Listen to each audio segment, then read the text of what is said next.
Hey guys, how's it going? My name is Justin Brackett. Uh, and to start the video, the quote that kind of so far has summed up the entire course for me is from the book So You Want to Talk About Race. And the quote states that I hope that if part of this book makes you uncomfortable, you can sit with that discomfort for a while to see if it has anything else to offer you. Um, So this quote, I believe, kind of encapsulates the course in general.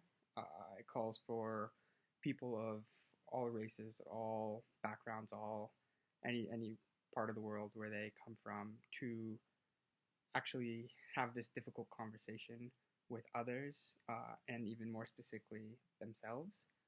Um, so connecting this to the actual visual texts, the books, uh, and even more specifically from the video titled A Conversation with White People on Race.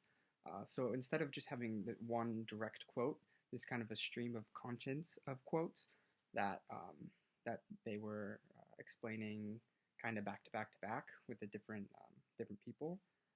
So to begin with, the first person said, "It's not something I do," followed up by the next person saying, "I don't want to say anything that would offend anyone." Uh, Moving on to, "It's a very touchy subject, even if you're on the right side of it." Uh, and finally, I realize I've never said anything when I hear a racist remark or joke. And I think the last one is kind of the most important one. I realize I've never said anything when I hear a racist remark or joke. Um, that when I heard that, it reminded me of another quote from the book, which says, "If you live in a system of white supremacy, you are either fighting the system or you are complicit. There is no neutrality to be had towards a system of injustice. It is not something you can just opt out of." So, with that being said, this when he said, "I realize I've never said or done anything," um, I personally believe, and this studies in the last week and a half, that this is one of, if not the biggest problem when it comes to race in America, is people aren't actually thinking or thinking about these difficult topics. They kind of think that, hey, if I'm not out there promoting racism, then I'm not racist. And I think that that's one of the big issues in society today. And specifically, it reminds me of so I grew up Catholic, and we went to a Christian school, and we often had Bible lessons, biblical things. And so a lot of things that I draw from readings do relate back to that. And it's specifically, it was a story. I'm going to more paraphrase a story than describe or than quote it. But basically, the Lord says that it's better to turn your shoulder completely to Him than to be lukewarm towards Him. And He means that like the middle of the road Catholics are worse than the heavier atheists, because at least those people can stand for something. They have their, like, they've thought about it. They've had like their internal debate, and they know exactly what they want. And so I feel like that is people who are trying to just opt out and say, well, so other people will deal with it, other people will figure it out for me, is part of the bigger issues. And in just a moment, I'm going to shift topics um, to the conversation of race with police. Okay, and the second portion of this, I'm going to be talking about the conversation with race, about race with the police, and connecting it to So You Want to Talk About Race. Um, so the first quote from the book is, "Our police force was not created to serve Black Americans. It was created to police Black Americans and serve white Americans." So I feel like this is extremely relevant in today's society, as the book was written in 2018, and it calls upon us to address these issues head on. Um, and the justice system has continued to um, punish the Black community and reward the white community.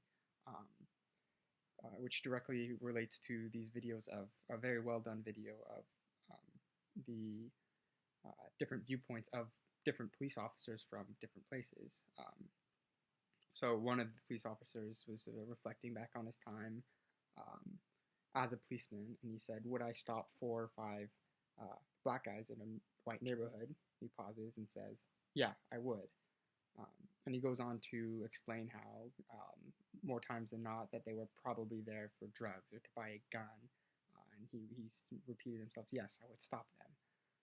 And this kind of sums up a very blanket attitude toward these communities that some of these police officers held. Um, that they believe these things due to their upbringing or due to what they believe to be a pattern. And so they would, so from then, these Black American citizens have been given the opposite of the benefit of the doubt. They have been more just prejudiced against.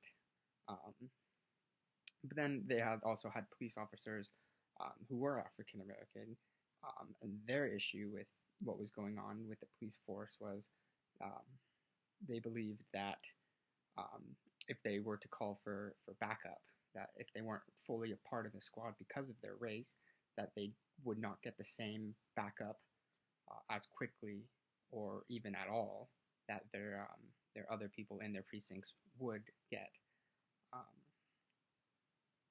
so one of the other quotes from this video was the racism is such a part of the system of network of the American society that people, white and black, don't realize when race is being accused for or against them. Um, and that kind of ties everything that I've been talking about for the last 6 minutes together. That if you aren't actively thinking, if you're not actively acting with a purpose, then whether you know it or not, you could be oppressing or being oppressed yourself. So just I feel like the most important thing to get out of these visual texts as well as this book is that sense of awareness, and that if you're not out there to truly learn and become the best version of yourself, then you'll quickly become neutral. And like I stated before, the neutrality is one of the worst places you can be. Well, thank you for watching.